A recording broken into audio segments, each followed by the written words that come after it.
ತುಪ್ಪದಲ್ಲಿ ಸಾಕಷ್ಟು ಕಲ್ಮಶವಿತ್ತು, ಕಳಪೆಯಾಗಿತ್ತು. ತಿರುಮಲದ ಮಾಜಿ ಪ್ರಧಾನ ಅರ್ಚಕರ ಆರೋಪ ಕೂಡ ಅದೇ ಆಗಿದೆ. ಮಾಜಿ ಪ್ರಧಾನ ಅರ್ಚಕ ರಮಣ ದೀಕ್ಷಿತ್ ಅವರು ಆರೋಪವನ್ನು ಮಾಡಿದ್ದಾರೆ. ಲಡ್ಡುಗೆ ಬಳಸ್ತಾ ಇದ್ದಂತಹ ತುಪ್ಪ ಕಳಪೆ ಗುಣಮಟ್ಟದ್ದಾಗಿತ್ತು. ಹಲವು ವರ್ಷಗಳ ಹಿಂದೆಯೇ ನಾನು ಇದರ ಬಗ್ಗೆ ಪ್ರಸ್ತಾಪ ಮಾಡಿದ್ದೆ ಕೂಡ.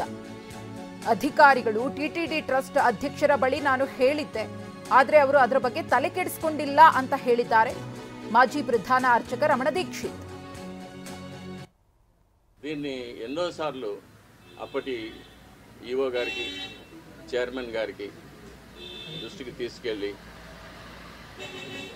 ఇలా ప్రసాదాల నాణ్యత సరిగ్గా లేదు, ముందులాగా లేదు, ప్రసాదాల పరిమాణాలు స్వామివారికి సరిగ్గా నివేదన కావడం లేదు, సరైన ఆగమ ఉక్తమైన కాలాల్లో స్వామివారికి నైవేద్యాలు జరగడం లేదని ఎన్నోసార్లు దృష్టికి తీసుకెళ్ళాం.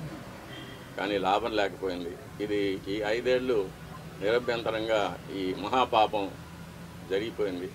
ఫలితాలు కూడా నేను చూశాను, ల్యాబ్ రిపోర్ట్స్ చూశాను.